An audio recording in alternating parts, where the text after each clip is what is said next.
fazer o que eu faço. Eu faço, e muito melhor do que isso, ele deve fazer o que Cristo fez. Cristo libertou as pessoas, Cristo as tocou e elas se curaram. Elas o tocavam e se curavam. Glória. Uma das coisas mais importantes da Rua Azusa é que acabou com a teoria de que existiam, desde Santo Agostinho, que a ideia dos milagres, sinais, maravilhas, línguas, interpretações vinham de demônios, acabaram. Mas o avivamento da Rua Azusa trouxe de volta à vida da igreja moderna o dom do Espírito Santo, ou carismático, os milagrosos trabalhos do Espírito Santo. Então a mulher se virou e disse: ó Deus, salve a minha alma, entre em meu coração, cure o meu corpo aflito da tuberculose, eu te peço com essa voz fraca. O Espírito de Deus veio para mim e eu senti em cada pedaço da minha carne mortal. E o poder de Deus é tão grande que ele me levantou da cama. E eu comecei a gritar de felicidade: salva pelo Espírito de Deus. E Deus nunca falou. Essa geração de ministros curadores foi formada da fundação do avivamento da Rua Azusa. E você leve meu poder de cura para a sua geração. E eu sabia. Centenas de aleijados, centenas. Centenas de cegos e surdos. 40, 50 mil pessoas estavam lá. E essa pessoa foi transformada do jeito mais incrível. E quando comecei a pregar para o mundo, de repente, aquele aleijado começou a se esticar. E você podia sentir os ossos se quebrando. Eu vi uma coisa que não tinha visto até aquele momento da minha vida e depois vi centenas de vezes repetidamente. Eu vi mães levando suas crianças aleijadas, tirarem os aparelhos de suas pernas e dizerem: em nome de Jesus, ande. Não tem como descrever. Quer dizer, elas estavam de pé em questão de minutos. Havia centenas de aparelhos, muletas que auxiliavam centenas de pessoas em todos os tipos de doenças. A Rua Azusa representou não apenas o batismo no Espírito Santo e falar em línguas, apesar de ser a maior atração, mas apesar de sinais e maravilhas e milagres de todos os tipos, houve coisas incríveis que aconteceram. Uma vez uma parede foi coberta por muletas e aparelhos de pessoas que haviam sido curadas na Rua Azusa. E histórias de milagres e sinais foram contadas. As pessoas podiam sentir o poder do Espírito Santo a 2 ou 3 quarteirões antes de chegar ao prédio. Eu acho que foi o jornal Times que disse que se isso deixava bravo para ver exatamente o que era. E disse que nos encontros haviam crianças dançando com o Espírito e profetizando. Ele disse, como crianças como essas, isso deve ser real. Crianças não agem assim, ele disse, não falam assim.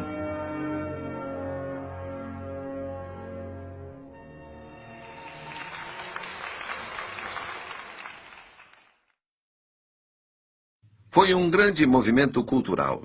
Tinha muito a dizer aos líderes da sociedade, tinha muito a dizer aos líderes contemporâneos da igreja. O que temos a oferecer hoje, o que nós temos que seja único. Nós parecemos com as igrejas do resto do mundo.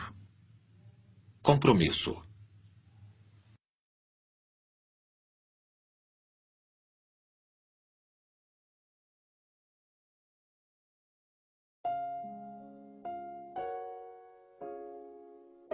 Se a religião não se torna transformadora, então não vale a pena ter. Seymour fez uma declaração profética sobre as mulheres e disse que o tipo de consagração que era evidente na Rua Azusa não era evidente desde o tempo de Pentecostes. Então ele reconheceu que isso foi uma coisa de Deus. Ele viu isso como uma coisa sobrenatural do Espírito de Deus sobre as mulheres, de forma que não havia sido visto na igreja desde o tempo de Pentecostes. Então ele sabia muito bem que isso era uma coisa que o Espírito Santo estava realizando. Acho que Seymour, por causa de sua humildade, pensou que ele não podia fazer nada além de usar essas mulheres, porque ele viu isso como o Espírito Santo operando nelas. Então encontrou lugares para elas no ministério e as incluiu na administração do Ministério do Avivamento. Ele permitiu que elas pregassem desde o começo. Ele olhava para as pessoas como Farrell, como sua colega no ministério. E, na verdade, ele a chamou quando as coisas estavam ficando difíceis no avivamento. Ele pediu sua ajuda, então ele a via como igual. Ele recebeu Florence Crawford no ministério e ela ficava como líder na Califórnia. Então, ele era muito aberto em relação a usar mulheres de várias formas que não haviam sido usadas antes. Derramarei o meu espírito sobre toda a carne. Vossos filhos e vossas filhas profetizarão. Joel 2:28. Como as mulheres da missão de Azusa tinham posições de liderança e autoridade, uma década antes do 19º Amendment, dando às mulheres o direito de voto nos Estados Unidos, nos anos seguintes, gradualmente, essas igualdades foram diminuídas.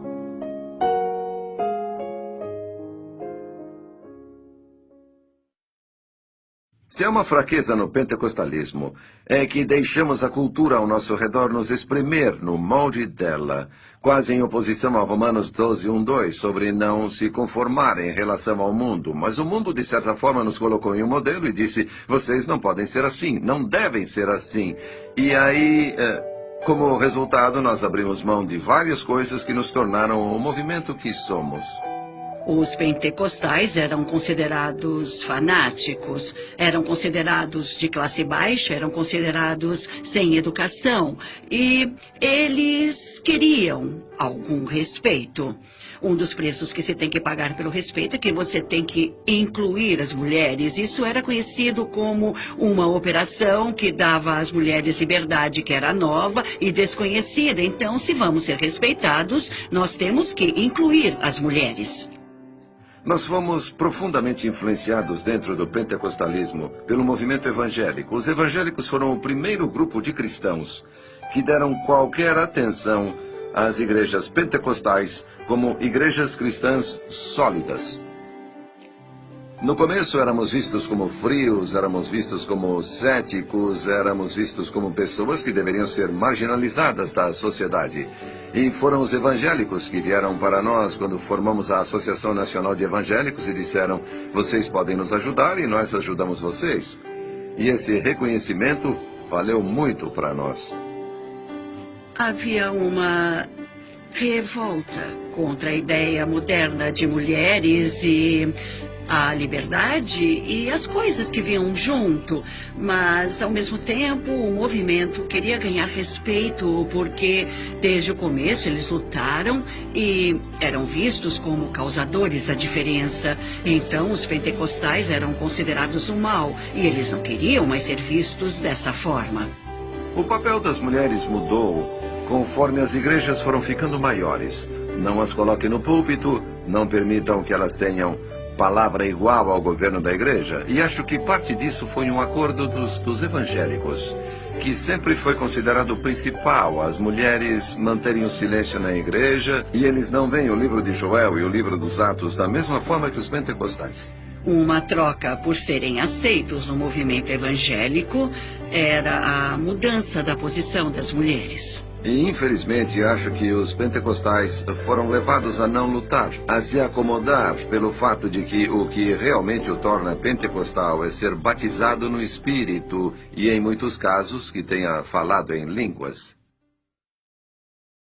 Quando estamos em Cristo, os outros sabem